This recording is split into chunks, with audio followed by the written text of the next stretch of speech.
Dapat nun talaga binubugbog ka ng tatay mo dahil may sa demonyo ka. Buisit, ang panghi-panghi.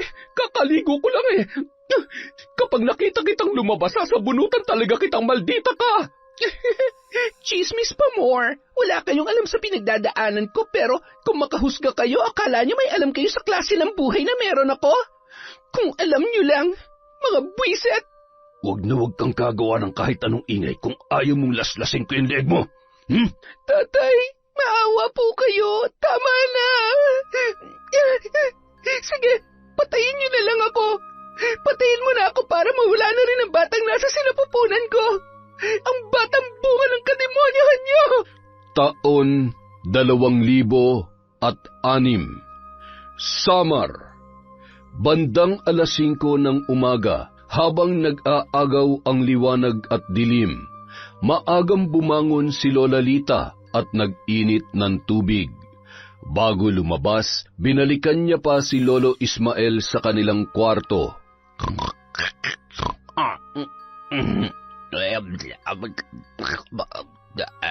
Abat, ano kayong napapanaginipan ng mokong na ito? Siguro'y nambababae ka sa panaginip mo, no? Aray, naman, ang aga-aga mo naman manakit. Bakit ka ba nanghahampas? Kung gusto mo pang tumabi sa akin ay halika, mahiga ka pa rito. Hindi yung magkasalubong na naman yung mga kilay mo na 3 piraso na lamang. Tigilan mo nga ako, Ismael. Kaya ayaw na ayaw kitang pinatatambay sa tindahan dahil malamang kung sino-sinong babae ang sinisipat mo. At pati sa panaginip mo ay pinagpapantasyahan mo pa. Ano ba sinasabi mo dyan? Hindi totoo yan. Ano ka ba naman, Lita? Kung kailan naman tayo tumanda ng ganito ay ngayon ka pa naging selosa. Ay, kahit marami maganda at sexy dyan ay... siguradong hindi naman sila papatol sa akin. Ay, ganon, ha? Asa na yung bulis tambo ko? Kaya pala hanggang panaginip ay pinagpapantasya mo na lang kung sino man babae ang sinipat-sipat mo. Bumangon ka ng lintik ka. Bumili ka ng tinapay at asukal at kaping-kape na ako. Ay! Ito na nga, babangon na. Tutupin ko lang muna itong mga ito. Inaantok pa ako. Ganda pa naman ng panaginip ko. Minsan lamang makakamay sa magandang dalagay na udlot pa. Aray, ang kati-kati na naman ng puwet ko. Kaya ayaw ko nag-uulam na sardinas at mukhang magnanaknak na naman itong... Habang patuloy sa pagkamot, ay nakakunot noon namang naghihintay sa labas ng kwarto si Lola Lita at nakapamewang pa. Baka gusto mong bilisan dyan. Abay, ano pang kinakamot-kamot mo? Ilang buwan na kitang napapansin na panay ang kamot. Siguro ay hindi ka na naman nagpapalit ng brief mo kaya nangangati ka na. Wala ito. May nakapasok lang na langgam. Akin na yung pambili. Huwag ka na masyadong maingay at natutulog pa si Bimbo. Puyat pa naman yun. Madaling araw na nung umuwi. Ayan. Ayusin mo ang pagbili. 1/4 na asukal, tsaka tinapay. Samahan mo na rin ng konting bilis at makapagdating mo ay malamig na itong iniinit kong tubig. Matapos yon, agad na kinuha ni Lola Lita ang walis tingting, lumabas sa bahay at sinundan ng tingin ang noon ay papalabas niyang asawa sa tarangkahan na si Lolo Ismael. Nagsimula na siyang magwalis sa harap ng kanilang bahay. Habang nagwawalis, mula sa di kalayuan, may naririnig siyang iyak na natitiyak niyang nagmumula sa kapitbahay nila na si Kaloy. Napatanaw pa siya sa kinaroroonan ng bahay noon. Mahigit 1 dekada na nang muling bumalik si Kaloy sa kanilang baryo kasama ang anak nito sa kanyang kinakasama. Siya na ang nagpalaki at nagpaaral sa bata. Kilala din yon bilang matapang at walang sinisino kahit sarili nitong kamag-anak. Kaya naman, kahit nagiging usap-usapan na ang tungkol sa pananakit niya sa sarili niyang anak, ay walang sino man ang nagtatangkang makialam. Sakto naman napatapat si Lolo Ismael sa bahay noon habang naririnig niya ang mga palo ni Kaloy at halos tumitili na sa pag-iyak ang anak niyang 13 taong gulang pa lamang. Dahan-dahan niyang inihakbang ang kanyang mga paa at pilit na pinakikinggan ang sinasabi ng lalaki sa anak nitong si Ella. Napakatigas ng ulo mo. Hanggat nandito ka sa poder ko, ako ang susundin mo. Sa susunod na hindi ka sumunod sa gusto ko, mapapatay talaga kita. Pareho lang kayo ng nanay mo, mga walang kwenta. Tay, tama na po. Tama na. Huwag na huwag kang lalabas ng bahay, ha? Sa oras na suwayin mo pa ako, ibibiting kita ng patiwarik. Nanginginig ang tuhod na nakasuksok sa sulok at patuloy sa paghikbi si Ella. Kitang-kita niya ang nanlilisik na mata ng kanyang tatay Kaloy habang iniinda ang mga latay sa iba't ibang parte ng kanyang katawan. Opo, hindi na po, tay. Hindi na po. Samantala, bigla namang binilisan ni Lolo Ismael ang paglalakad habang umiiling-iling. Nakaramdam siya ng labis na awa para sa dalagita mula nang maliit pa lamang, halos araw-araw na pinagmamalupitan yon ng kanyang ama. Wari nila, kay Ella ibinubuhos ni Kaloy ang galit niya sa ina ng bata. Nang makarating sa tindahan si Lolo Ismael, agad naman nakiusisa ang tindero dahil rinig doon ang pagpupumalahaw ni Ella at ang galit na boses ni Kaloy. Ma Ismael, mukhang may happy na naman yung kapitbahay mo ah. Sinabi mo pa, kawawa talaga yan si Ella. Hindi na lumaki dahil sa bugbog at palo ng Kaloy na yan. Ay, dapat kasi nung pa in-report niya sa DSWD. Sabagay, nakakatakot kalabanin si Mang Kaloy kung sarili niyang anak nasasaktan niya. Paano pa kaya yung ibang tao na magsusumbong? Totoo yan. Binata pa lamang yan ay kinatatakutan na yan dito. Sarili niyang kapatid at pinsan ay muntik na nga niya mapatay, kaya walang nangangahas na magsumbong. Lalo na ako. Baka mamaya ay tagain na lamang kami niyan o hindi kaya ay magliyab na lang bigla yung bahay namin. O siya, pabili nga ako ng... Ano po yan? Ano nga ba yung pinabibili ni Lita? Nakalimutan ko tuloy.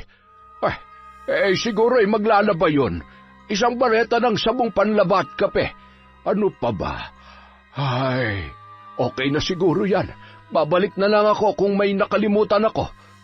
Eto ang bayad. Matapos mailagay sa supot ang kanyang pinamili, agad nang lumakad ang matanda pabalik sa kanilang bahay. Nakasalubong niya pa si Mang Kaloy na nakayuko at bitbit ang bag na gamit sa pagkakarpintero. Nagkatitigan pa sila ni Lolo Ismael, sabay yumuko na lamang at nagpatay mali siya ang matanda. Pakinig niya ang kalabog ng kanyang dibdib nung mga oras na yon. Lagi rin kasing dala noon ang kanyang malaking kaluban. Kilalang matapang at walang inaatrasan si Kaloy. Lalong naging mas bantog yon maging sa mga karatig lugar nang minsang mapabalita na nakapatay ng aswang. Umuwi kasi yon kasama ang kanyang kinakasama na ipinagbubuntis pa lamang si Ella. Bagamat buntis ay natipuhan yon ng aswang na matagal na ring nambibiktima maging sa iba pang lugar. Mapangahas na pumasok yon sa bahay kaya naman napuruhan ni Kaloy gamit ang kanyang itak. Kinaumagahan, isang matandang babae na pinaghihinalaang aswang ang napabalitang patay dahil sa napakarami noong sugat.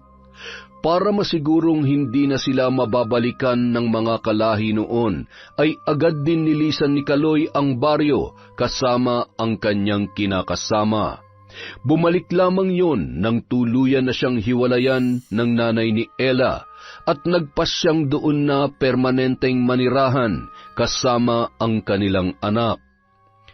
Samantala, napakamot ulo na si Lola Lita sa kahihintay sa kanyang asawa.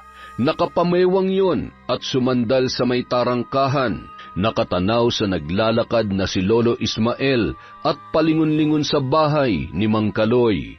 Ang aga-aga ay talagang pinaiinit ng gurang na to ang ulo ko, ah.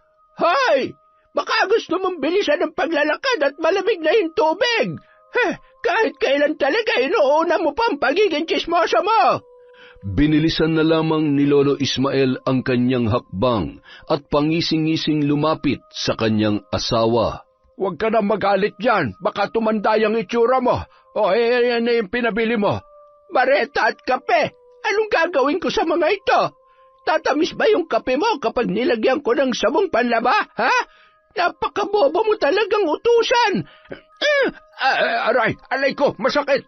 Huwag ka na magalit. Ibabalik ko na lamang. Ibabalik? Tapos anong oras ka na naman makakauwi?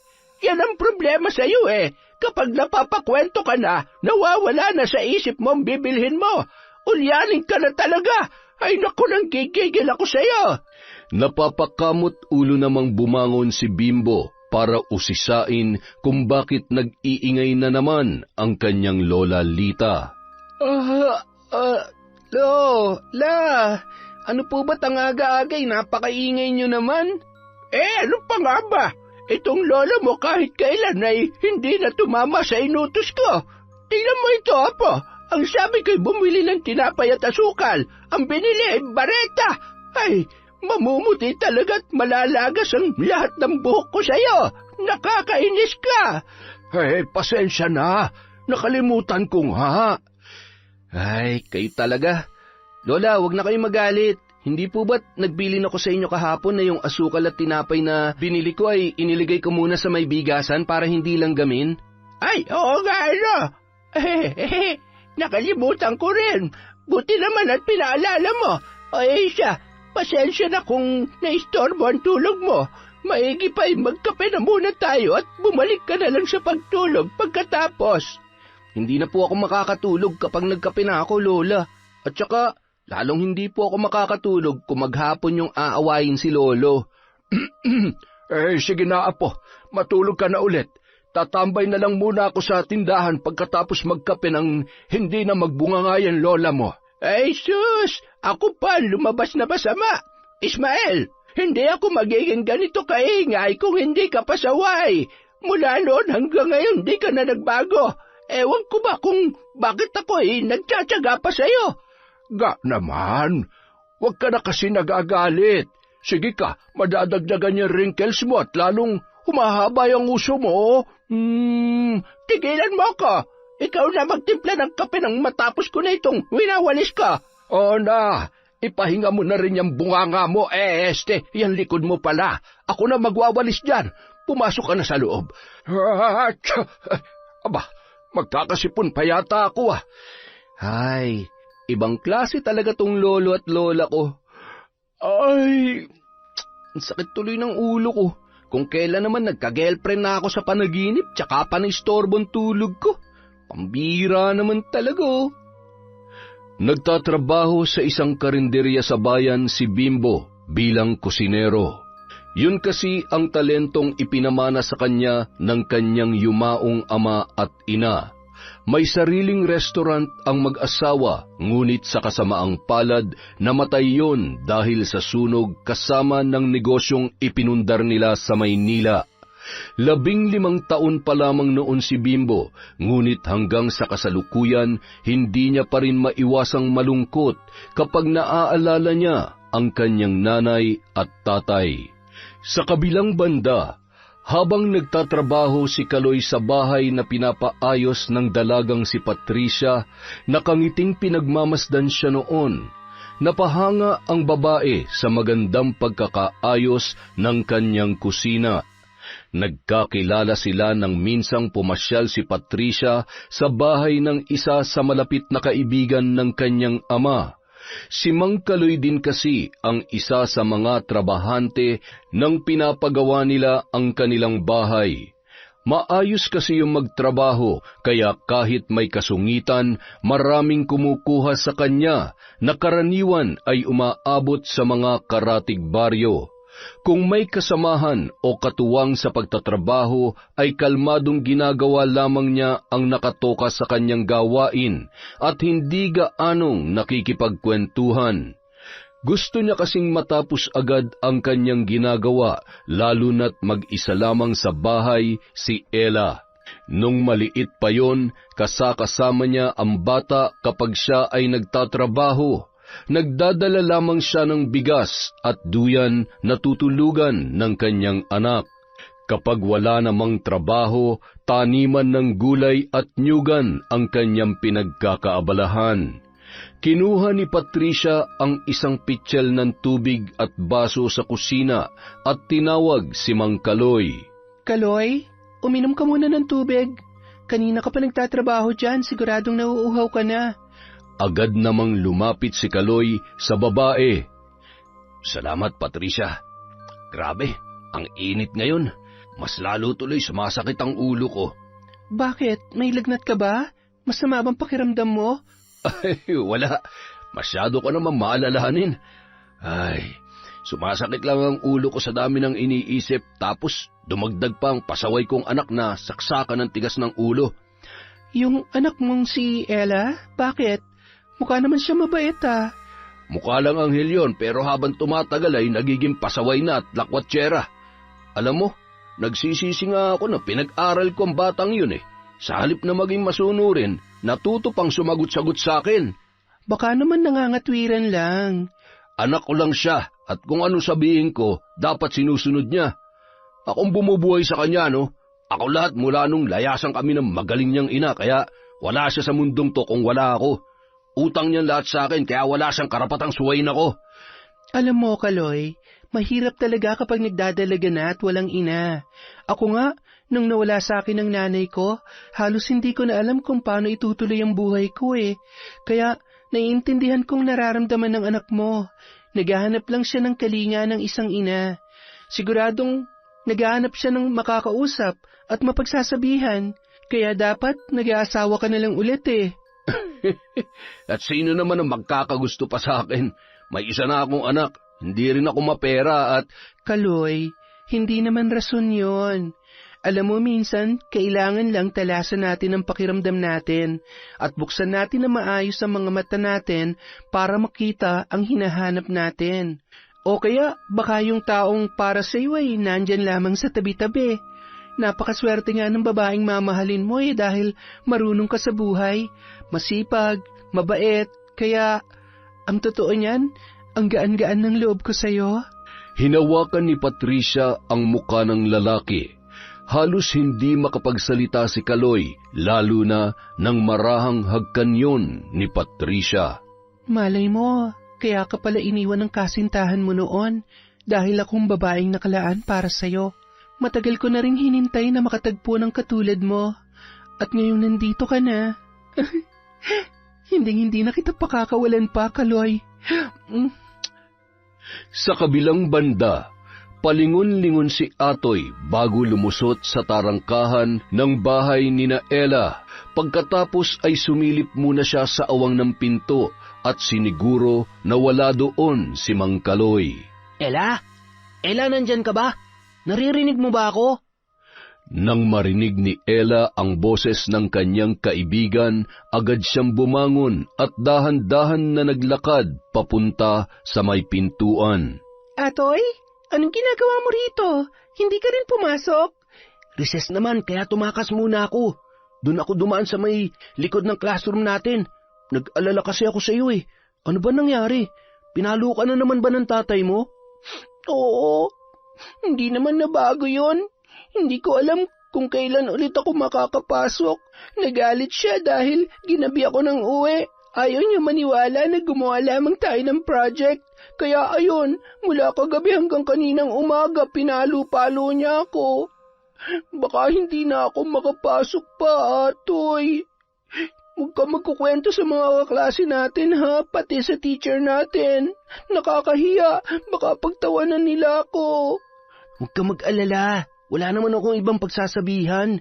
Ay, napakasama talaga ng ugali ng tatay mo. Huwag ka mag-alala.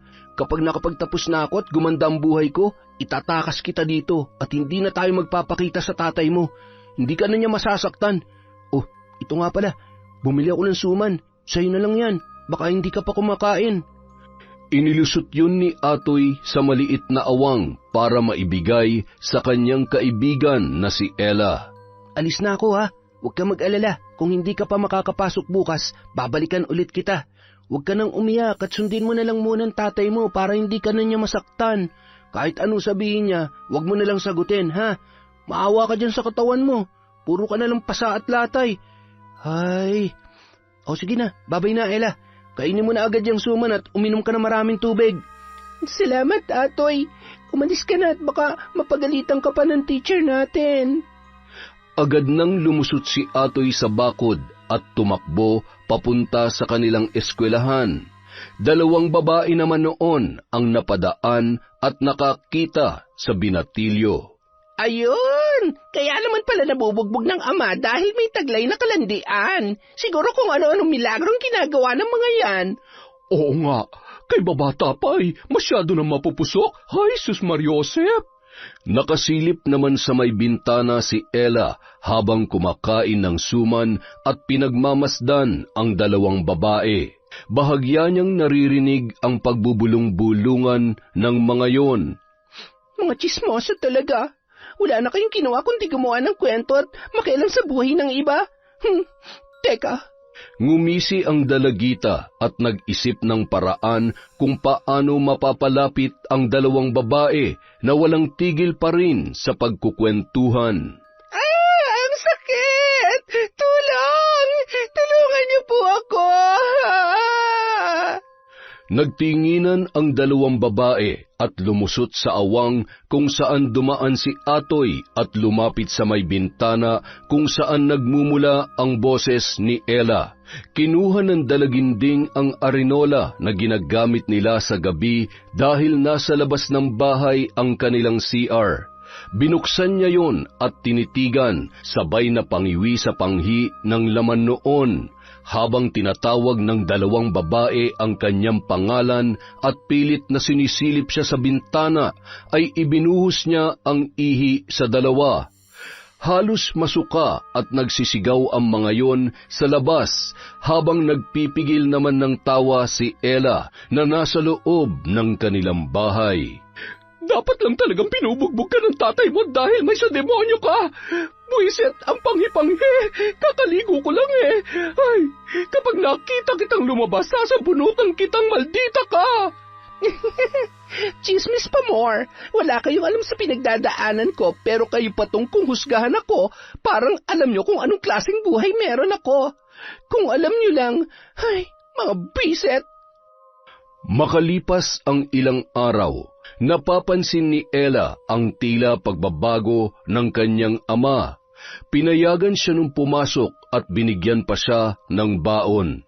Gabi na rin kung umuwi yon at pagdating ay natutulog na, bagay na ikinatuwa naman ng dalaga. Naikwento niya ang bagay na yon sa kanyang matalik na kaibigan na si Atoy habang sila ay papauwi galing sa kanilang eskwelahan. Alam mo, Atoy, sana tuloy-tuloy ng pagiging masayahin ni tatay. Hindi ko alam kung paano o ano nangyayari sa kanya, pero nagpapasalamat ako dahil mabait na siya sa akin ngayon. Hindi ko nga alam kung bakit eh. Ay, mabuti naman ang tuluyan ng gumaling ang mga pasamo sa katawan. Alam kong hirap na hirap ka na magsinungaling sa mga teacher at kaklase natin kapag tinatanong ka. Alam mo kung ako sa'yo, magsusumbong na ako. Sigurado makukulong yan tatay mo. Hindi pwede. Hindi ko pa kayang buhayin ang sarili ko. Isa pa, saan naman ako pupunta? Maliban sa'yo, wala namang ibang tutulong sa akin. Sa totoo lang, marami ka pang hindi alam sa kademonyohan ng tatay ko, pero sa ngayon, kailangan ko pa rin naman siya. Marami. Minor de edad ka pa, kaya tutulungan ka ng DSWD. Sila pa magpapakulong sa tatay mo. At saka, pwede mo naman hanapin ang nanay mo eh. Atoy, si tatay na lang ang pamilya ko. Iniwan nga ako ni nanay, diba? Kasalanan niya kung bakit ganito ang buhay ko ngayon. Ay, kahit ano mangyari, tatay ko pa rin siya. Napailing-iling na lamang si Atoy dahil sa sinabi ng kanyang kaibigan. Marahan namang ngumiti ang dalaga, sabay na pabuntong hininga at nagpatuloy sa paglalakad. Inihatid pa yon ng tingin ni Atoy para masigurong ligtas na makakauwi ang kanyang kaibigan. Samantala, lumipas pa ang mga araw. Habang masayang nakatanaw si Patricia sa bintana, malayo pa ay nakikilala niya na ang paparating na si Kaloy. Alam niya na hindi siya matitiis ng lalaki na hindi makita kahit saglit lang sa isang araw. May mga gabi na doon na rin yon natutulog. Naging mas malalim na ang kanilang relasyon na labis namang ikinatuwa ng babae. Gustong-gusto kasi nung maging parte ng buhay ng mag-ama. Handa siyang tumayo bilang pangalawang ina ni Ella. Kaloy, kumusta? Buti naman napadalaw ka. Magagabi na. Kumusta ang trabaho mo? Napagod ka ba? Paano naman ako mapapagod kapag ganyang kaganda ang ngiting sumasalubong sa akin? Ikaw talaga? Dinadaan mo na naman ako dyan sa pambobola mo, ha? Tuloy ka, halika. Maupo ka muna dito. Ikukuha lang kita ng merienda. Nagluto nga rin pala ako ng ulam para sa hapunan. Sakto, dalhan mo si Ella para naman hindi na kayo mag-isip pa ng kung anong uulamin mamaya. Siya nga pala, nasabi mo na ba kay Ellang tungkol sa atin? Malapit na. Huwag mo na munang isipin yan. Ang importante naman ay maayos ang pagsasama natin. Sa madaling salita, hanggang ngayon, hindi pa rin niya alam ang tungkol sa atin. Tama ba ako?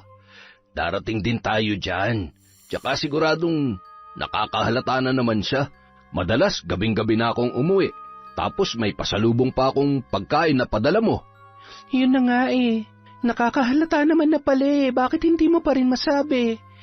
Teka, baka naman ayaw mo lang sabihin sa kanya kasi hanggang ngayon umaasa ka pa rin na magkakabalikan pa kayo ng nanay ng anak mo.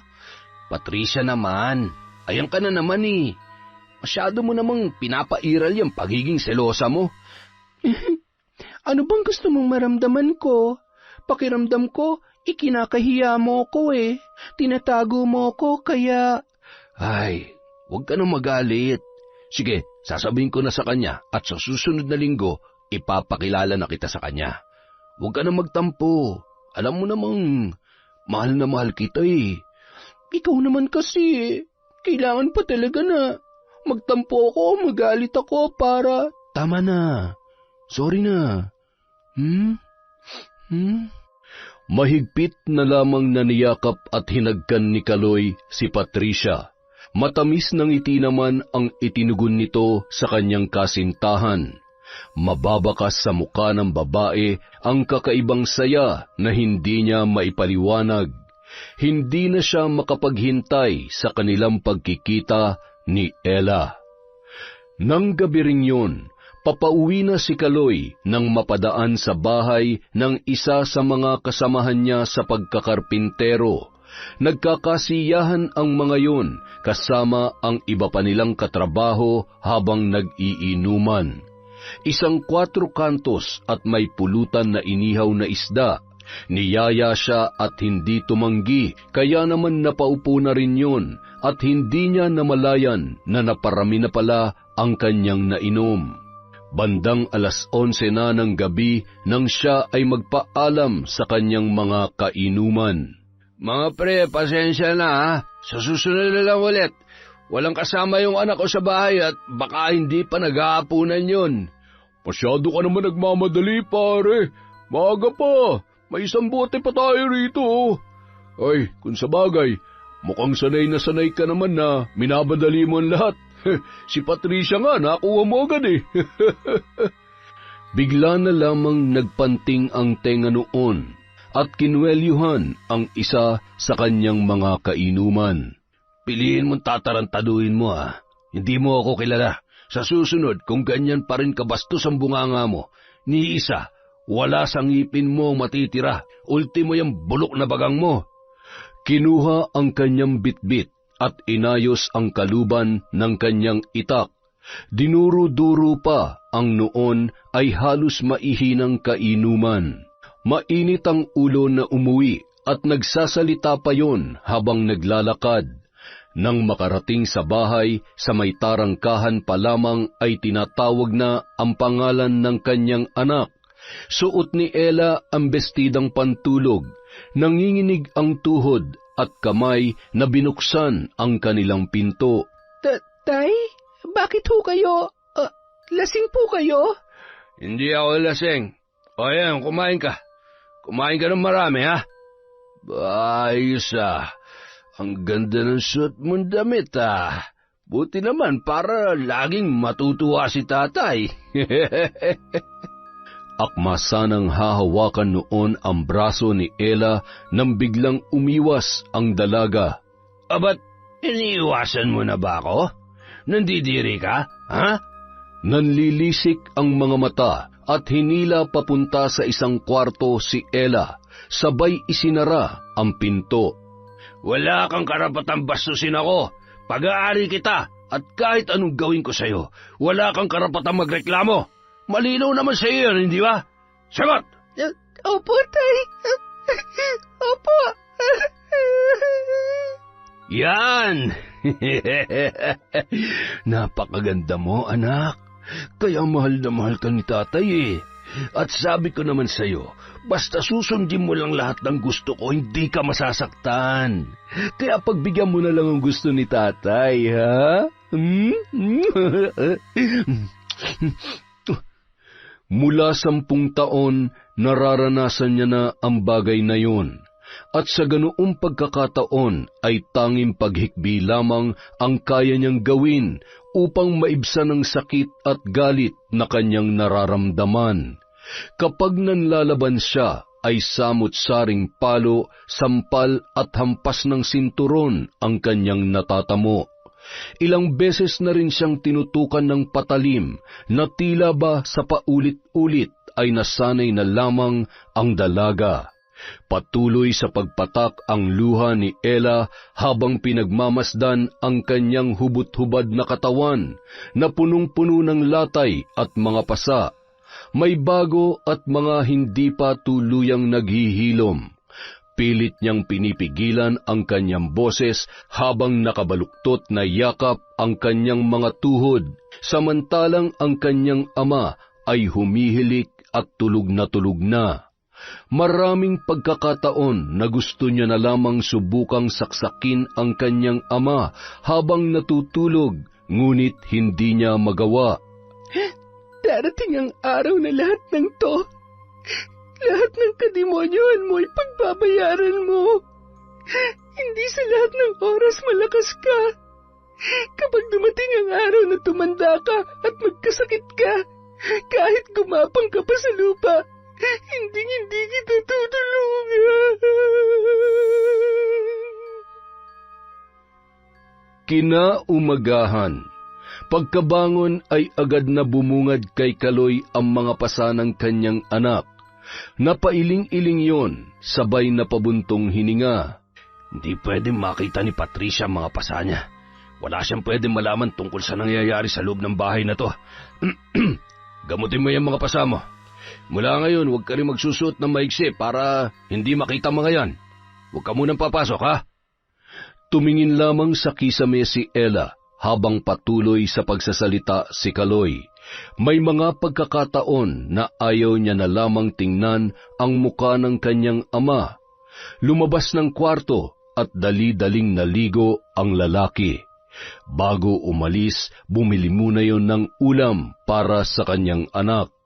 Bumangon ka na dyan. Mag-almusal ka na at asikasuin mo na yung sarili mo. Hindi ka muna pwedeng lumabas ng bahay at tumigil ka na sa pakikipagkaibigan sa atoy na yon kung ayaw mong pugutan ko siya ng ulo. Katulad ng nakagawian, kinandado ni Kaloy ang pinto at tarangkahan.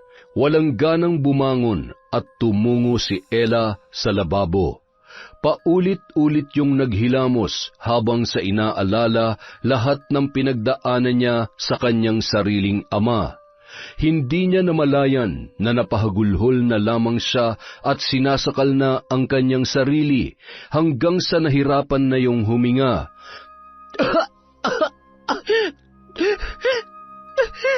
Ayoko na. Pagod na ako sa impyernong bahay na to. Samantala, habang nagkakape ang mag-asawang sina Lola Lita at Ismael, pati na rin ang apo nilang si Bimbo, may kung anong tinatanaw si Lolo Ismael habang hawak ng kanyang kanang kamay ang tasa at ang kaliwang kamay ay kinakamot ang kanyang puwet. Lo, ano ba yan? Ano ba yung lagi niyong kinakamot? Kailan ba naman tumigil sa pagkakamot yan, lolo mo? Kaya wag kang magkakamaling gamitin ang sabon niya kung ayaw mo magkaroon ng mapa ng Pilipinas yung put mo. Kay sus, kaya pala nagtataka ako kung bakit minsan may bigla na lamang tumutubong buni dito sa tagiliran ko. Ikaw palang salarin, lo? Ano magagawa ko? Halos 1 taon ko nang ginagamot ito. Habang tumatagal ay lalong lumalaki at... wala namang amoy pero saksakan ng kati. Ay, lintik ka! Kapag ako nahawa niyan ay palalayasin kita rito. Ayan, mag-aaway na naman kayo.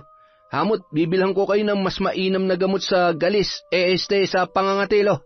Maigi pa, apo, para sumarap-sarap naman ang tulog ko. Maiba ko. Nakikita niyo pa ba si Ella? Mukhang hindi na lumalabas ng bahay. Baka naman nabuntis na ng kasama niya laging si Atoy. Parang kagabi ay umuwi na namang lasing si Kaloy. Lo, tumigil na nga kayo sa pakikiusyoso sa mag-amang yun. Maigi nang nag-iingat. Alam niyo naman. Hayaan mo siya. At kapag yan ay nahuli ni Kaloy na nakikipaghuntahan dun sa tindahan, mapuputulang ka talaga ng dila, Ismael. Sinasabi ko sa iyo, kung kailan ka pa tumanda ay doon ka pa naging tsismoso. Buti sana kung tama yung sinasabi mo mali-mali naman. Kaya talagang hindi na ako magtataka kung mabubugbog ka dahil sa katabilan ng dila mo. Kung sakali man na hindi na kaya ni Ella ang pananakit sa kanya, siguradong siya na mismong gagawa ng paraan para takasan ng tatay niya, o di kaya ay magreklamo.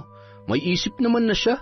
Nakakaawa nga kung iisipin, pero hindi rin naman natin alam kung anong buong kwento. Malay mo may kasalanan din siya kaya siya napag-iinitan ng ama niya, o sadya talagang may saltik lamang yung si Kaloy. Hay! Ang nakakatakot, kung may iba pang kalokohang ginagawa yang si Kaloy kay Ella. Nako, kawawa yung bata kapag nagkataon. Lagi pa naman siyang lasing. Abat, talaga namang hihirit ka pa. Ismael, sinasabi ko sa iyo kung gusto mo pang mabuhay ng matagal, itiko mo yung bibig mo. Baka makita ka na lang namin na nakahandusay dyan sa daan. Wag naman sana. Ako nga'y di na halos tumatambay. Lumalabas na lamang ako kapag bumibili ng kape at ano nga ba yon? Sabon panlaba. Sabon panlaba ka na naman. Bibili lamang ng kape, inaabot naman ng siyam-siyam. Mas marami pa yung kwento, mali-mali pa ang binibili. Napakamot ulo na lamang si Bimbo at pasimpleng iniwan ang lolo at lolo niya na noon ay nagbabangayan pa rin.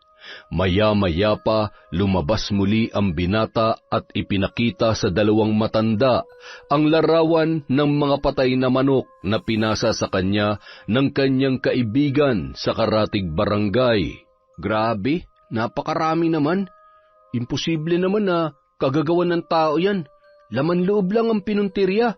Nako, baka may aswang na naman na pag-alagalat ng bibiktima ng mga hayop dito. Hindi naman na bago yan. Sadyang may aswang dito sa lugar natin. Mabuti nga at hayop lamang ang binibiktima. Nung kapanahunan namin ay halos gabi-gabing nambibiktima ng mga buntis ang mga yan. Pati na rin yung mga may sakit.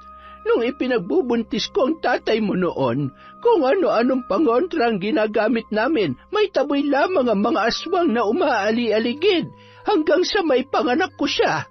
Kaya ikaw, mag-iingat ka. Madalas ka pa namang umuwi ng alanganing oras. Mula nung araw na yun, naging matunog na naman ang kwento sa pananalasa ng aswang sa mga karatig lugar, na labis namang ikinababahala ng mga tao, lalo na ng mga naapektuhan. Maraming kabuhayan na rin ang naperwisyo at nabalot na ng takot at pangamba ang mga tao sa kung anumang pwede pang mas malalang mangyari. Makalipas ang 1 linggo, pumasok nang muli sa paaralan si Ella. Kapansin-pansin ang pag-iwas nito sa kanyang mga kaklase at maging sa kanyang matalik na kaibigan na si Atoy. Pinagalitan pa yun ng kanyang mga guro dahil napapadalas na ang pagliban niya sa klase. Nangako naman ng dalaga na magpapasa ng mga kulang niya sa bawat subject upang makapasa sa kanilang klase.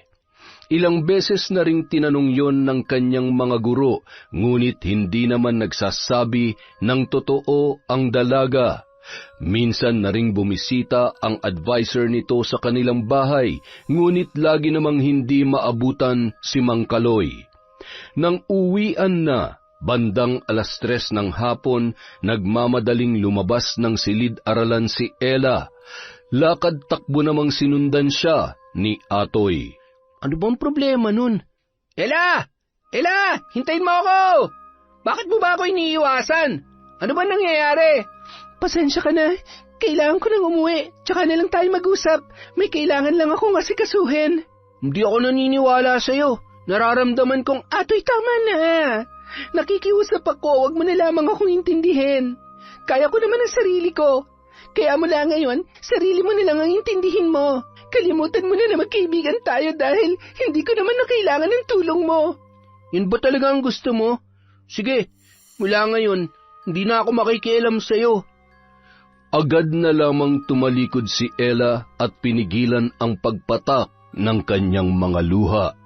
Salungat man sa kanyang kalooban ang pag-iwas sa kaibigan, kailangan niyang gawin yon dahil sa mahigpit na siyang pinagbabawalan ng kanyang ama. Habang naglalakad ang dalagita ay ramdam niya ang bigat ng kanyang dibdib. Bumuntong hininga na lamang siya at mas lalo pang binilisan ang paglalakad. Nang makarating sa bahay, malayo pa siya ay napansin niya na ang babaeng nakaupo sa kanilang balkonahe. Dumiretso siya sa paglalakad at nakaramdam ng kakaibang kaba. Inisip niya na maaaring yun ang kanyang ina. Nang makalapit na, ay agad siyang nagmano at mahigpit niya yung niyakap. Kayo po bang nanay ko? Kukunin niyo na po ba ako? Anong ibig mong sabihin, Iha? Magsasalita pa sana ang babae nang biglang lumabas si Kaloy mula sa loob ng kanilang bahay. Oh, nandito ka na pala, Ella. Iginiya pa noon ang kanang kamay sa kanyang anak para magmano. Kawaan ka ng Diyos. Siya nga pala, nagmano ka na ba sa Tita Patricia mo? Nako, wag na, hindi naman na kailangan. Hi, Ella. Ako nga pala ang kasintahan ng tatay mo. Sana'y magkasundo tayo dahil isa sa mga araw na ito, dito na rin ako titira. Alam mo, napakaganda mo palang bata. Bagay na bagay tayong maging mag-ina. Talaga ho? Dito na po kayo titira? Darating din tayo dyan, pero hindi pa sa ngayon. Matagal pa yon, pero gusto kong magkakilala at magkasundo kayo. Wala naman pong problema sa akin kung dito na po titira si Tita Patricia. Gusto ko nga po yun para may nanay na ako at... Pag-uusapan muna namin yan ng Tita Patricia mo. Mabuti pa, magmerienda ka na at magsaing pagkatapos. Kasabay natin siya maghapunan. Kami na lang ng papa mo magluluto ng ulam. Talagang-talaga na pala siya. Mukhang magkakasundo nga kami ng anak mo. Sabi ko sa'yo, diba? Mukhang naghahanap lang siya ng kalinga ng isang ina. Alam mo, malaking bagay kung may tatayong ina para sa kanya. Ay, maninibago ka sa bahay naming to. Masyadong malayo sa itsura ng tinitirhan mo. Uuwi-uwi pa rin naman ako sa bahay. Pwede rin naman na dito na lang tayo tumira.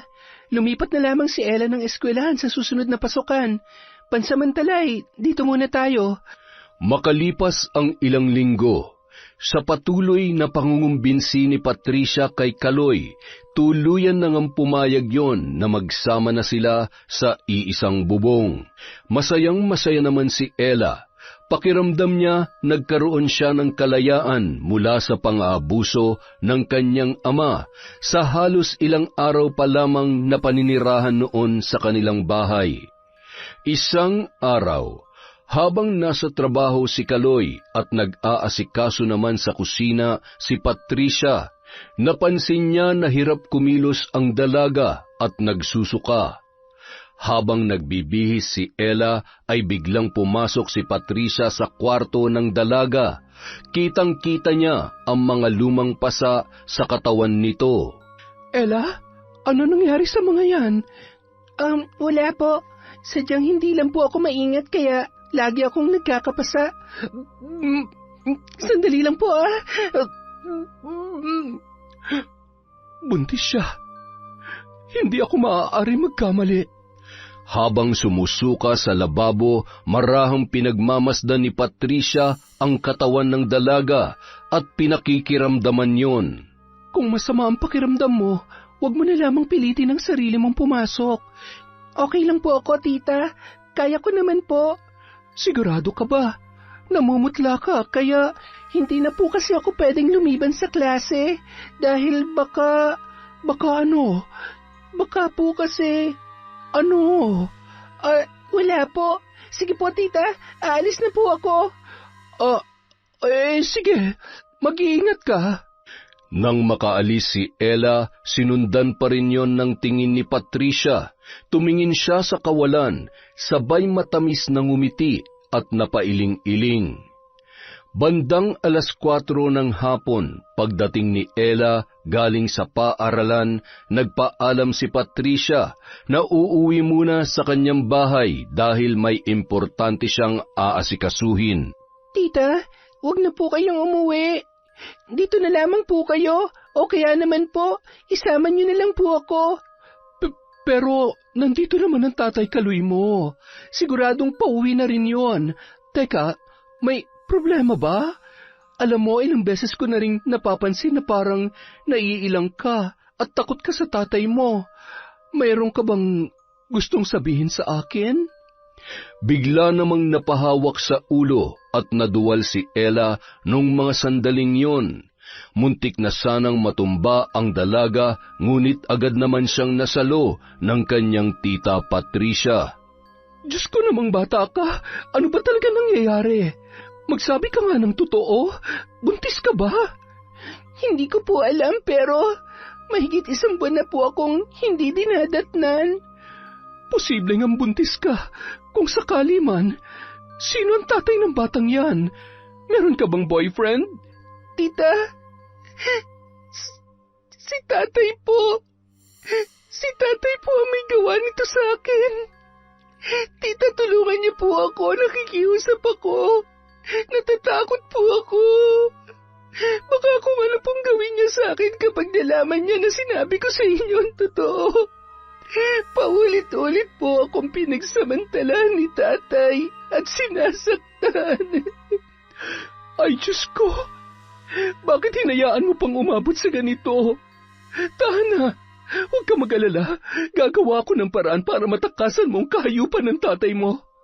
Hindi ko akalain na kaya niyang gawin to sa sarili niyang anak. Mula ngayon, hindi ka na niya masasaktan pa. Hindi kita iiwan. Habang nag-uusap ang dalawa, ay natanawan nila ang noon ay paparating na si Kaloy. Sige na, pumasok ka na sa kwarto mo. Magbihis ka na.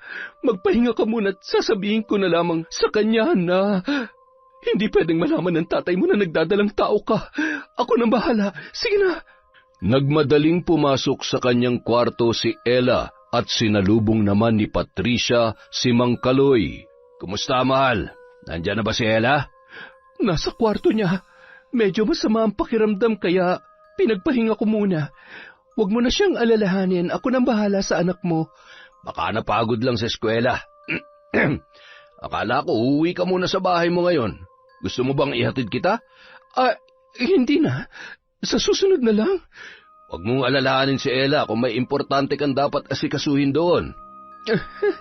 Wala nga. Ano ka ba naman?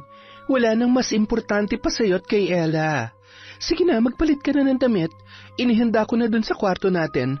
Magluluto lang muna ako para sa hapunan.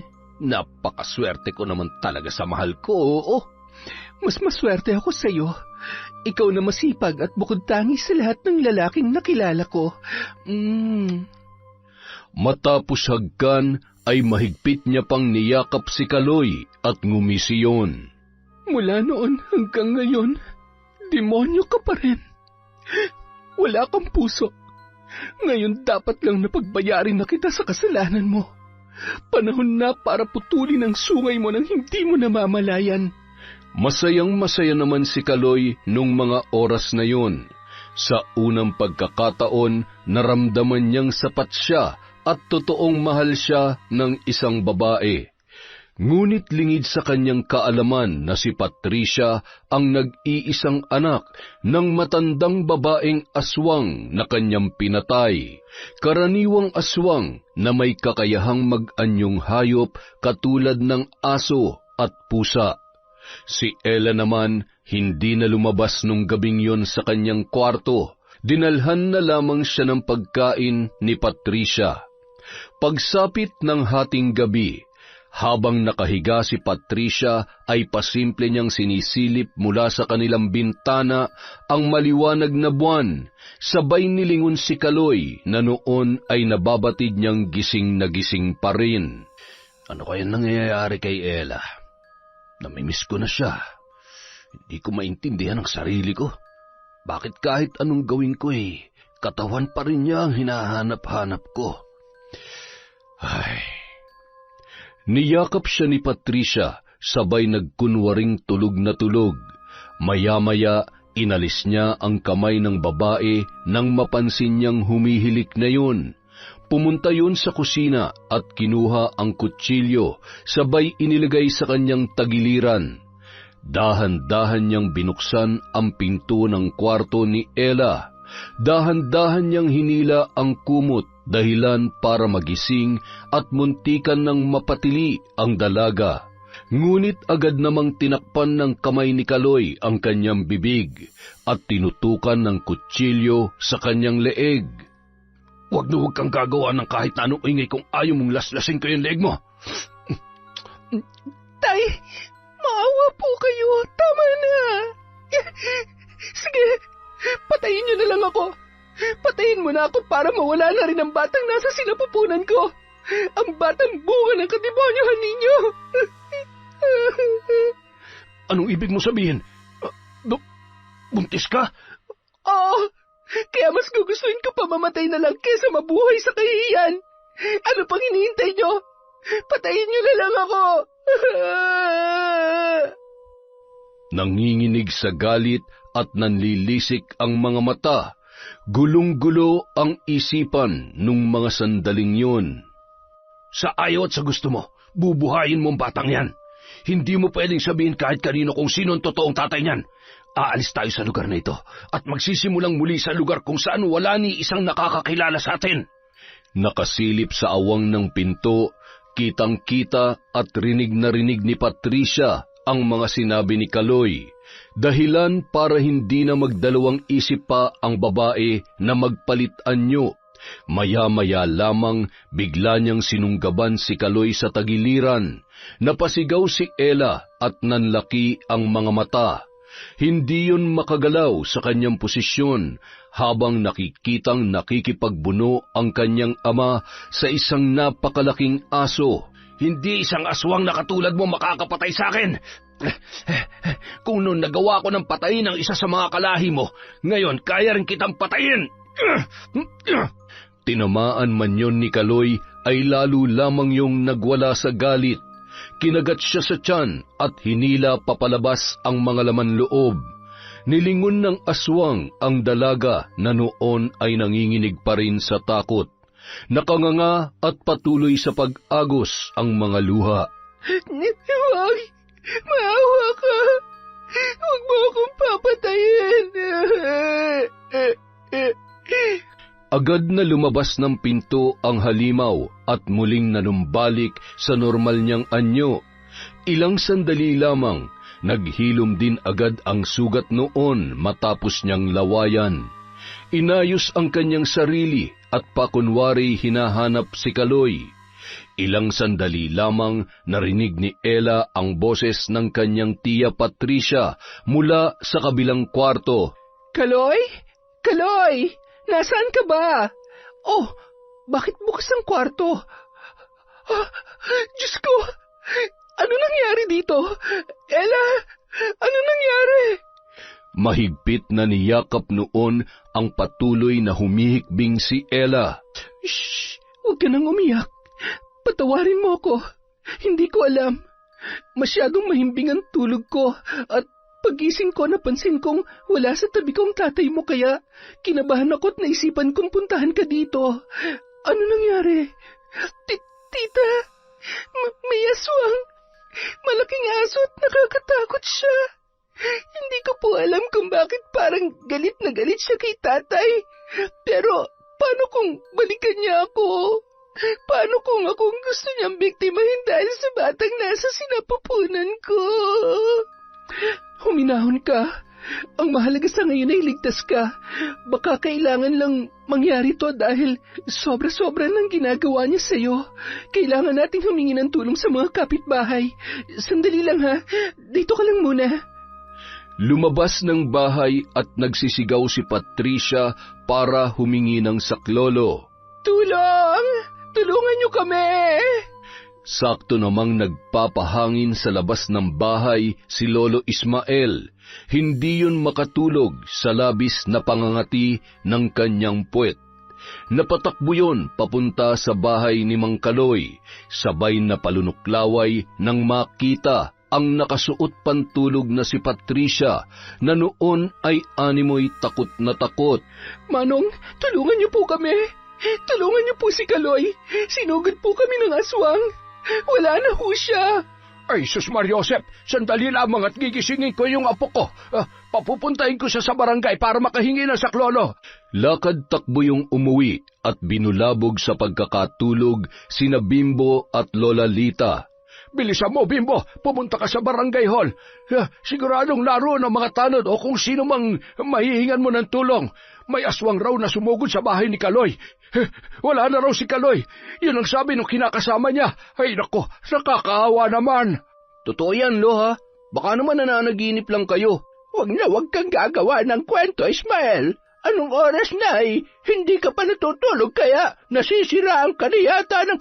Bakit ba ganyan kayo sa akin? Lahat na lamang ba nang sasabihin ko at gagawin ko ay mali para sa inyo? Oo, naging sakit ko na ang pagiging mali-mali. Pero sana naman, kahit ngayon lang ay paniwalaan niyo ako. Kung ayaw ninyo maniwala, di wag. Ako na lamang ang pupunta sa... Ako na. Baka kumapano pa kayo. Kung totoo nga may pag-alagalang aswang. Sa lalim ng sugat nyo dyan sa likod ng puwet nyo siguradong... Aray, wag mo nang dagdagan ang sama ng loob ng lolo mo. Minsan lang naman niya mag-inarte, pagbigyan mo na, gabing-gabi na. Lakad na, bilis! Halika't, samahan mo ko sa bahay ni Kaloy para makita mismo ng mga mata ko kung totoo nga yan chismis mo. Lumakad sila patungo sa kapitbahay at sumama rin muna si Bimbo para masigurong totoo ang sinasabi ni Lolo Ismael. Wala pa ring imik ang matandang lalaki, ngunit nang makita ang bangkay ni Kaloy ay napakrusyon, sabay na pailing-iling. Maya-maya pa, nagsidatingan na ang mga tanod kasama ang iba pang opisyal ng barangay para rumesponde. Yun ang tumulong para maisaayos ang bangkay ng lalaking biktima. Nabalot naman ng takot at samut-saring opinyon ang mga tao sa baryong yun. Makalipas ang isang araw, matapos mailibing si Mang Kaloy, Sigurado ko, binalikan lamang si Kaloy ng kalahi ng aswang na pinatay niya noon. Siya lang naman ang sinaktan at yung dalawa niyang kasama sa bahay ay ligtas naman. Maaaring tama nga yung sinasabi mo. Baka ginantihan lamang siya. Pero kailangan pa rin natin mag-ingat. Baka mamaya ay mamihasa ang aswang at mambiktima pa ulit. Mahirap na. Buti na lamang at mabait ang kinakasama niya. Kita niyo naman kung gaano niya inaalagaan si Ella. Lakas ng loob ng batang yan. Hindi ko man lamang nakitang umiyak ng inilibingan tatay niya. Paano naman ho iiyak Alam niyo naman ho kung paano siya binubugbog ng tatay niya nung nabubuhay pa. Baka nga nagpasalamat pa yan eh. Okay siya, napahaba ng kwentuhan natin. Teka, ano nga ba yung pinabibili ni Mrs.? Patay, nakalimutan ko na naman. Siya, babalik na lamang ako kaysa bumili na naman ako ng hindi ako sigurado. At tiyak na magagalit na naman ang napakakalmado kong asawa.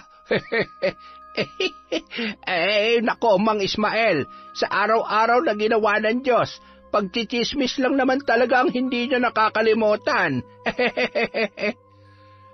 Samantala. Ano? Masakit pa rin ba ang sikmura mo? Opo, tita. Wala na rin ho halos akong may suka. Mukhang hindi na po talaga ako makakapagtapos ng pag-aaral dahil sa lagay ko ngayon. Bakit naman hindi? Huwag ka mag-alala. Kakausapin ko yung advisor mo. Magtatapos ka. 1 buwan na lang naman. At saka, hindi pa naman nila mapapansin ang tiyan mo. Hanggang kailan ko po itatago ang katotohanan sa mga tao? Ano na lang ang sasabihin nila sa akin kapag nalaman nila na nabuntis ako ng tatay ko? Hindi ko po alam kung bakit kailangan kong pagdaanan to, tita. Huwag kang panghinaan ng loob. Alam mo kasi, naniniwala ako na lahat ng nangyayari merong magandang dahilan. Alam mo ba dati, nung namatay yung nanay ko, nagdadalang tao rin ako noon sa unang kasintahan ko. Tinalikuran niya ako kaya wala akong ibang pagkukuhaan kundi si nanay lang. Kaya lang iniwan niya pa rin ako. Wala akong mapuntahan. Nagpatalo ako sa lungkot at galit dahil doon nawala rin yung batang nasa sinapupunan ko. Yun ang pinakamasakit na parte ng buhay ko, Ella. Kaya ikaw, alam ko marami pang magagandang bagay na mangyayari sa'yo. May kapalit ang lahat ng sakit at hirap na pinagdadaanan natin. Inihahanda lang tayo ng pagkakataon para sa mas magagandang bagay. Salamat po, tita. Salamat po dahil kahit hindi niyo naman talaga ako kaano-ano, itinuturing niyo akong tunay na anak. Alam niyo, iniisip ko po minsan, mahal din kaya ako ng nanay ko. Hinahanap niya rin kaya ako. Siguradong mahal na mahal ka niya. Maaaring may malalim siyang dahilan kung bakit mas pinili niyang sarili niya nung araw na iniwan ka niya sa tatay mo. Huwag mo na lamang problemahin ang mga bagay na wala ka ngayon. Nandito ako at pinapangako ko sa iyo na kahit anong mangyari, hindi kita iiwan, Ella. Mula ngayon, ako na ang nanay mo. Salamat po. Pwede ko po ba kayong tawaging nanay? Oo naman. Nanay, alam mo ba, matagal ko nang pinapangarap yan. Ikaw rin ang tumupad sa pangarap kong maging isang ina. Hindi man kita totoong anak pero sa puso ko, anak kita at nanay mo ko. Mahigpit na nagyakapan sina Patricia at Ella. Nagpatuloy pa yon sa pagkukwentuhan hanggang sa nauwi sa tawanan ang kanilang seryosong usapan. Makalipas ang 1 buwan, ilan sa mga tao sa baryong yon ay nakahalata na rin sa pagdadalang tao ni Ella. Samut-saring panghusga ang natanggap niya, ngunit sa pagkakataong yun ay handa na siyang harapin ang kahit na ano pang marinig at sabihin ng ibang tao sa kanya. Hindi nagkulang sa suporta at pagpapalakas ng loob ang kanyang kinikilalang ina na si Patricia. Isang gabi, bandang 12:00 na noon, pauwi si Bimbo mula sa kanyang trabaho. Isang malaking asong kulay itim ang nakita niyang sumuot sa bakod ng bahay ni Ella.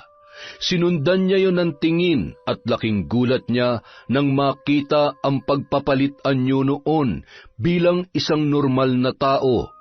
Kumaripas siya ng takbo at halos masira ang kanilang pinto sa lakas ng kanyang pagkakakalampag. Lolo! Lola! Buksan niyo to! Ismael! Bumangon ka na! Nandiyan na nga po mo! Bilisan mo! Masakit ang likod ko at ayaw ko nang bumangon. Sabi ng bumangon ka eh. Aray ko, bakit ka ba nananakit? Ay, babangon na nga eh. Kamot ulo at tila pasuray-suray pang naglakad si Lolo patungo sa pintuan. Nagkamot na naman ng puwet nang maramdaman ang labis na pangangati. Sabay inamoy-amoy niya pa yon bago binuksan ang pintuan. Bimbo! Hoy! Abat, gumising ka! Ay, napano ang batang ito? Ay, lintik ang panghi! No, lasing ka ba? Bakit ka umihi sa salawal mo? Nang marinig yon ni Lola Lita, masakit man ang kanyang likod ay napilitan niyong bumangon. Tinulungan niya pa si Lolo Ismael na buhatin ang kanilang apo, papunta sa may sala at inasikaso yon hanggang sa magkamalay. Lola, salamat sa Diyos at buhay pa ako. Ano ba nangyari sa'yo? Hindi ka naman na may anak. Bakit nahihi ka sa salawal at nawalan ka pa ng malay? Lola, alam ko na po kung sino yung aswang. Yung aswang na pumatay kay Mang Kaloy. Anong ibig mong sabihin, Apo? Si Patricia ho ang aswang. Yung nanay-nanayan ni Ella. Nakita ko kanina yung aso tapos pumasok dun sa bagod at pagdating sa balkonahe nakita ko naging tao yun. Si Patricia yun. Hindi ako maaari magkamali, Lola. Huminahon ka. Hinga. Ay, Diyos ko naman. Anong motibo niya para patayin si Kaloy? At kung siya nga ang aswang na pumatay, bakit patuloy niyang inaalagaan si Ella? Hindi kaya totoong chismis na buntis si Ella? Baka yun ang dahilan niya kaya nagpapanggap siyang mabait. Kung ganun, nasa alanganin din ang buhay ni Ella. Kailangan po natin siyang tulungan. Mahirap kalabanin ng mga aswang. Hindi natin basta-basta mapoprotektahan at maililigtas si Ella kung wala tayong sapat na alam para labanan ng aswang na yan. Kinikinabutan tuloy ako. Alam ko na po, kailangan natin ng tulong ng kaibigan ni Ella. Si Atoy, hindi ba't kilalang antingero yung tatay niya? Sigurado matutulungan niya tayo. Tsaka, hindi niya hayaan mapahamak si Ella. Tama ka dyan na po. Maganda yung naisip mo. Pwede bang palipasin muna natin ang gabing ito? Magpahinga ka muna. Ako nang bahalang kumausap bukas sa tatay ni Atoy. Nako, sasabakot baka kung ano pang iba mong masabi, mapahamak pa tayo. Ako'y wala ni katiting na tiwala dyan sa bibig mo. Sobra ka naman talaga sa akin, ga. Masyado na ako nasasaktan dyan sa mga sinasabi mo, ha? Aray, ang kati talaga nitong bisit na to, ha? Ala, sige, kamot pa. Huwag kang hahawak sa akin, ha? Pag ako nahawa niyang buni mo, palalayasin kita o di kay ipapakain kita sa aswang. Kinabukasan, umaga pa lang, usap-usapan na ng mga tao sa baryo ang aswang dahil sa mga manok na natagpuan sa iba't ibang bakuran. Nanatili namang tikom ang bibig ni na Lolo Ismael at Lola Lita. Pinuntahan nila ang bahay nila Atoy. Nadatnan naman nila na nagpapanday ang ama nito. Yun kasi ang pinagkakaabalahan noon maliban sa pagiging antingero. Magandang araw po. Ano pong ginagawa niyo dito? Nandito kami dahil alam na namin kung sino ang aswang at... Ako na, Ismael. Maupo ka na lang muna. Ay, di ikaw na. Dapat pala hindi na lamang ako sumama dito eh. Nagagalit ka? Sabi ko naman, di ba ako na? Huwag na ho kayong magbangayan. Sabihin niyo na lamang po sa akin ang sadya ninyo para matulungan ko kayo. Hindi po ba't kayo yung kapitbahay ni na Ella? Oo, kami nga. Kumusta na po kaya siya? Ha? Ay, wala ka bang balita sa kaibigan mo? Nagkikita naman po kami sa school pero hindi na po kami nag-uusap katulad nung dati. Hindi ko po alam kung anong dahilan niya pero umaasa po ako na magkakaayos pa rin kami. Marami rin po akong gustong itanong sa kanya lalo na po't alam kong may malaki siyang pinagdadaanan ngayon kahit wala na si Mang Kaloy. Ay, isa pa yan sa inaalala ko kaya hindi ko matim na may mangyari pang mas masama sa kanya. Hindi na ata kakayanin ng konsyensya ko yon. Ano pong ibig niyong sabihin? Yung apo naming si Bimbo, nakita niya kagabi. nakita niya yung nanay-nanayan ni Ella. Sigurado siya kung paano nagpalit anyo yon. Ang inaalala namin ay si Ella, baka kasi kung anong binabalak ng Patricia niya yun sa kanya. Tanging pangontra may bibigay ko sa inyo at armas na pwede niyong gamitin para labanan yung aswang na tinutukoy ninyo. Alam niyo kasi, mula nung mapahamak ang asawa ko dahil sa minsang pakikipaglaban ko sa mga nilalang na yan, sobrang nagsisi na ako. Hindi ko nakakayanin pa na maulilang lubos itong si Atoy. Tay, kailangan ni Ella ang tulong natin. Baka siya naman ang isunod ng aswang na yon. Hindi rin tayo pwede magpadalos-dalos. Paano kung wala naman talaga masamang intensyon yun sa kanya? Ang dapat muna nating gawin, mabigyan muna natin ng babala si Ella at ikaw ang makakagawa nun. Bigyan mo rin siya ng pangontra para masigurong ligtas siya at hindi siya masasaktan ng nanay-nanayan niya. Kayo naman ho, bilang proteksyon at kung sakaling magkagipitan, magagamit niyo ho itong punyal na ito. Isa ho ito sa mainam na panlaban sa aswang. Binibigay ko ito sa inyo para protektahan ang sarili nyo, hindi para ipagyabang o di kaya'y basta-basta na lamang gamitin ng walang sapat na dahilan o para lamang pumatay ng inosente. Nagpasalamat naman ang mag-asawang matanda sa tulong na ibinigay ni Arman at agad na ring umuwi ang mga yon.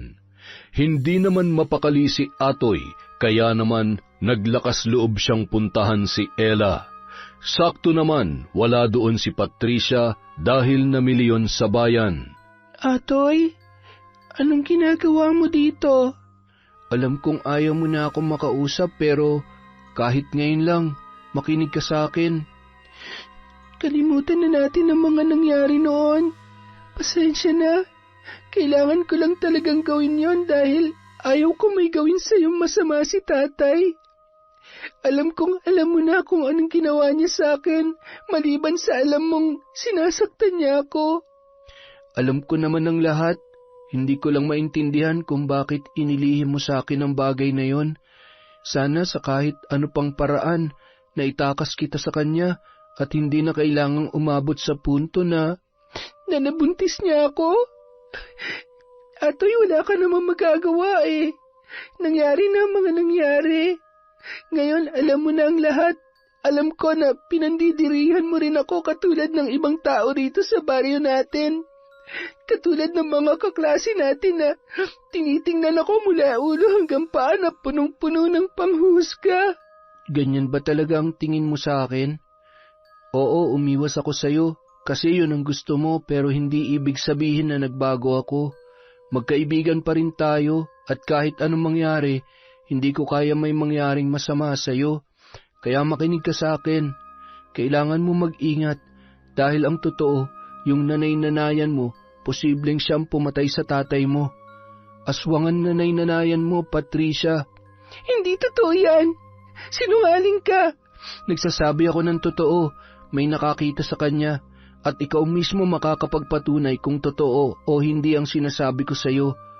Tanggapin mo lang ito. Itago mo to sa bulsa mo. Hindi ka niya masasaktan hanggat tangan mo ang anting-anting na ito. Bibigyan ka rin niya ng sapat na lakas at linaw ng kaisipan para labanan siya sa oras ng peligro. Sabi ni tatay, nakapatay ng aswang ang tatay Kaloy mo noon. Aswang ang dahilan ng pagkamatay niya, kaya posible na dumating si Patricia sa buhay niyo para maghiganti. Aalis na ako, Ella. Ramdam ni Ella na hindi nagbibiro ang kanyang kaibigan dahil sa seryosong mukha nito. Dahilan para makaramdam siya ng takot para sa kanyang sarili at maging sa bata na nasa kanyang sinapupunan. Pilit niyang pinagtagni-tagni ang mga pangyayari. Yun kaya ang dahilan kaya lumalabas siya sa gabi? Kaya sobrang tabang niya magluto at kapag ako nagluluto, hindi siya sumasabay sa akin sa pagkain. Diyos ko, huwag naman po sana. Lahat na lang ba ng taong mahal ko, tatraidorin ako? Nang makabalik si Patricia sa bahay ay nagtataka yun dahil hindi lumalabas ng kwarto si Ella. Hindi rin siya mapakali dahil pakiramdam niya ay napakainit na para siyang sinisilaban. Hindi na yun nakatiis at pagkatapos niya magluto ay kinatok niya ang pinto ng kwarto ni Ella. Ella, anak, lumabas ka na dyan. Hindi ka ba nagugutom? Ay, ano bang gagawin ko? Hindi niya rin pwedeng mahalata na may alam ako. Bahala na. Bakit ba ganito nararamdaman ko? Bakit pakiramdam ko ako pang gumagawa ng mali sa kanya? Bahala na. Basta sa ngayon, hindi ko pwedeng ibigay ang buong tiwala ko sa kanya. Ay. Ilang sandali lamang, lumabas si Ella mula sa kwarto at nagpanggap na lamang siya na medyo masama ang pakiramdam. Hinawakan siya ni Patricia at nagulat yon nang tila ba bigla siyang napaso. Okay lang po ba kayo, Nay? Oo, anak. Okay lamang ako. Sige na, kumain ka na. Maliligo lamang ako at masyadong maalinsangan ang panahon. Ngumisi si Ella nang mapansin ang takot sa muka ng kanyang nanay Patricia. Mukhang mabisa nga ang anting-anting na ito. Huwag ka mag-alala, anak. Kung hindi ako nagawang protektahan ng sarili kong magulang, kahit buhay ko itataya ako para sa'yo, masiguro ko lamang na hindi ka mapapahamak. Hindi ako makakapayag na pagdaanan mo ang impyernong buhay na dinanas ko sa poder ni tatay. Kinagabihan, binantayan ni Ella ang bawat kilos ni Patricia mula sa mayat-mayang pagsulyap noon sa buwan. Maagang pumasok si Ella para magkunwaring matutulog na, pero nakikinig siya sa bawat kaluskos sa kanyang kwarto. Bandang 10:00 ng gabi, habang nakahiga, ay narinig niya ang yapak noon, papunta sa kanyang silid. Sinilip lamang siya ni Patricia at agad na ring umalis. Nagmamadali namang bumangon si Ella nang marinig na medyo may kalayuan na ang mga yapak. Nagpalinga-linga si Patricia, sabay unti-unting hinahaplos ang katawan niya habang nakatingala sa maliwanag na buwan. Nagulat na lamang yun nang may maramdaman siyang tusok sa kanyang tagiliran at ang sobrang init na pakiramdam na animoy malalapnos ang kanyang balat. Isa kang aswang. Totoo po ba na kayo ang aswang na pumatay kay tatay? Anong plano niyong gawin sa akin, ha? Papatayin niyo rin po ba ako? Bitawan mo ako. Pakiusap. Sasabihin ko ng totoo. Ella, anak, patawarin mo ko kung hindi ko masabi sa iyo yun. Ayokong matakot ka sa akin. Ayaw mo matakot ako o para paglaruan ako at gagawin mo rin biktima sa dulo. Hindi totoo yan. Sa kabila ng kahiyupan ng tatay mo at kagustuhan kong maghiganti dahil sa pagpatay niya sa nanay ko, na minsan hindi sumagi sa isip ko na idamay ka. Mas lalong nadagdagan ang galit ko sa kanya nang malaman kong ginawa niya sa iyo. Yun na nagtulak sa akin para patayin siya. Niligtas lang kita ng gabing yon sa kademonyohan ng tatay mo. Hindi ako masama. Oo, aswang ako. Pero hayop lamang ang kinakain ko. Hindi ko hinihingi maniwala ka sa akin, pero kung talagang sa tingin mo masama ako, sige, itarak mo ang kutsilyong yan sa katawan ko. Patayin mo ko. Minahal ko na kayo bilang tunay kong ina. Gulong-gulo na po ako. Hindi ko na po alam kung sinong dapat kong pagkatiwalaan. Anak, maaaring hindi tayo magkadugo. At aswang nga ako. Buntis ka kaya isa kang malaking tukso para sa akin. Magkaiba man ang dugo na nananalaytay sa ating katawan, pero sa puso, anak kita. Napahagulhol na lamang ang dalawa at mahigpit na nagyakapan. Patutunayan ko sa iyo na wala akong masamang intensyon. Gagawin kong lahat para maging karapat-dapat na maging ina para sa iyo. Pipilitin kong makabalik sa normal. Hindi naman ako magiging aswang kung hindi ko tinanggap ang batong isinalin sa akin ni nanay bago siya binawian ng buhay. Dahil sa galit ko sa tatay mo at sa kagustuhan kong makapaghiganti, tinanggap ko yon. Ngayon, Wala nang dahilan pa para manatili akong halimaw. Hindi ko rin naman gustong makaperwisyo pero kailangan kong uminom ng dugo at kumain ng laman loob ng hayop. Sige na, pumasok ka na sa kwarto mo at isara mo na maayos ang pinto. Kitang-kita ni Ella ang tuluyang pagpapalit anyo ng kanyang nanay Patricia at dahan-dahan yung tumakbo papalayo. Napahawak siya sa kanyang tiyan nang makaramdam ng kaunting paghilab dahil sa labis na takot. Sinunod niya na lamang ang bilin ng aswang. Nung mga sandaling yun, batid niya na nagsasabi ng totoo ang kanyang nanay Patricia. At sa kabila ng malinaw na katotohanan, nasisiguro niyang ligtas siya at ang batang nasa kanyang sinapupunan. Kinaumagahan, pinuntahan ni Ella si Atoy sa bahay nito. Totoo lahat ng sinabi mo sa akin tungkol sa pagkatao ni Nanay Patricia, pero hindi siya masama katulad ng iniisip mo. Hindi niya ako sasaktan. Paanong hindi? Nagawa niyang patayin yung tatay mo. Hindi ba? Di pa ba sapat na dahilan yon para... Niligtas niya lang ako sa kapahamakan ng gabing yon. Kung hindi dahil sa kanya, hanggang ngayon hindi pa rin natatapos ang kalbaryo ko sa paulit-ulit na panggagahasa sa akin ni tatay. Kung talagang mabuti siyang tao at naniniwala ka mabait siya, anong pinunta mo rito? Tulungan natin siya makabalik sa normal. Gusto niya pa maging normal katulad natin. Alam ko na matutulungan tayo ng tatay mo, di ba? Meron naman paraan, di ba? Habang nag-uusap ang dalawa, ay bigla namang lumabas ng bahay si Arman, na noon ay nakikinig sa kanilang usapan. Posible naman ang bagay na yan. Basta bukal sa kalooban niya na maging normal ulit at tatalikdan niya ang pagiging aswang. Meron akong kakilala na maaari natin puntahan. Mamayang gabi, kailangan mong makumbinse ang nanay Patricia mo na pumunta dito. Mas ligtas kung dito isasagawa ang ritual, malayo sa mga tao. Ay, sana'y hindi na makarating pa sa ibang taon tungkol sa kanya. Dahil pag nagkataon, hindi lahat ng tao maniniwalang mabuti siya. Ang aswang ay mananatiling halimaw para sa karamihan. Sana'y hindi madulas si Mang Ismael sa mga nakakausap niya sa sentro. Nung araw ding yun, bago sumapit ang dilim, magkasama sina Ella at ang kanyang nanay Patricia na pinuntahan ang bahay nina Atoy.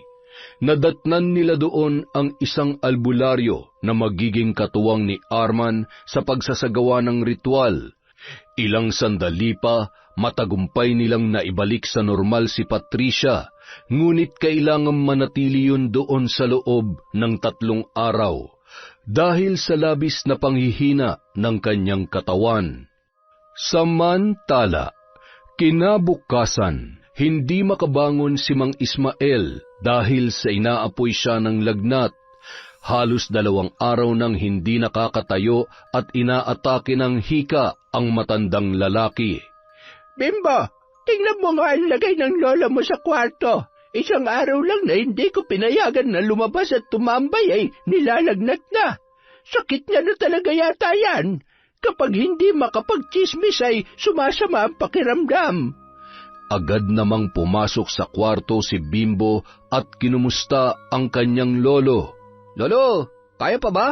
Bumangon na kayo at nako, mapag-iiwanan na kayo sa balita.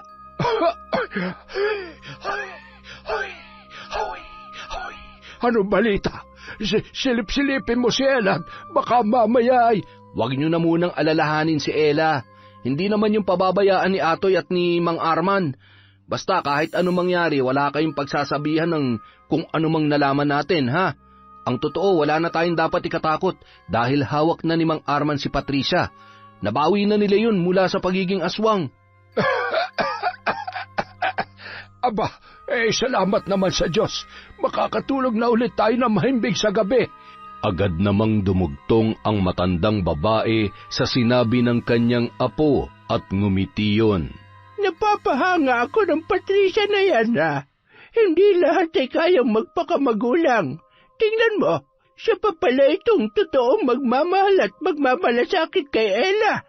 hindi man siya swerte sa totoo niyang mga magulang, ipinaranas naman yun sa kanya ni Patricia na walang hinihinging kapalit.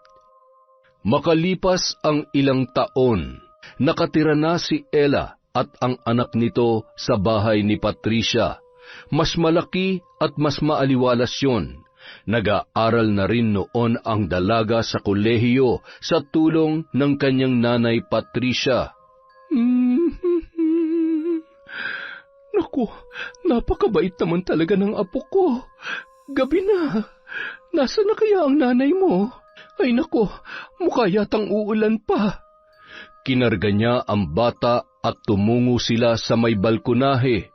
Napangiti naman yon nang matanaw si Ella na nakaangkas sa motor ni Atoy. Salamat sa paghatid. Mag-iingat ka.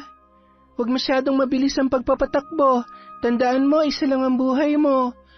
Oo na, ikis mo na lang ako sa anak ko, sa inaanak ko. I love you. Sira ka talaga. Sige na, baka abutan ka pa ng ulan. Lakad-takbong tinungo ni Ella ang balkonahe at hinagkan at niyakap ang kanyang nanay Patricia bago kinarga ang kanyang anak. Masayang-masaya ako para sa iyo, anak. Natutuwa ako dahil ang laki ng pinagbago mo.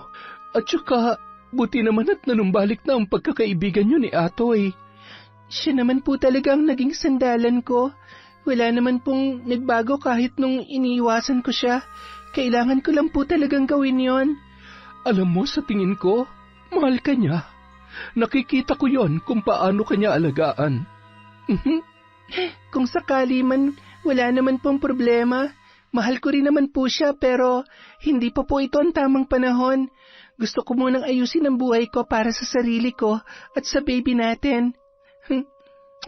At syempre po para hindi masayang ang lahat ng tulong niyo sa akin, Nay. Salamat, Nanay. Mahal na mahal ko po kayo. Mahal na mahal din kita, anak. Lalo na itong napakabait kong apo. Yon! Napakaganda po ng kwentong yun ulit. Maraming salamat po ulit. Siyempre, una sa lahat, pasalamat sa lahat ng sumusuporta sa Kwentong Enteng. Ngayon, magsha-shoutout po tayo. Hello kay Lynn Ferrer TV. Hi po kay Sally Roldan, kay Mercedita Balana Reyes. Hello kay Dimples Yumi, kay Virginia Pontillas, kay Evelyn Reyes, sa Grefaldia at Zamudio family from Mary Grace Grefaldia. Hello po kay Kimberly Caballero. It's Chris F. Hi kay Mirna Alfaro, kay Cataleja Soto, kay Febe Ranyada. Hello po kay Mary Ann Pesino. Shout out kay Maylene Banicio Canja.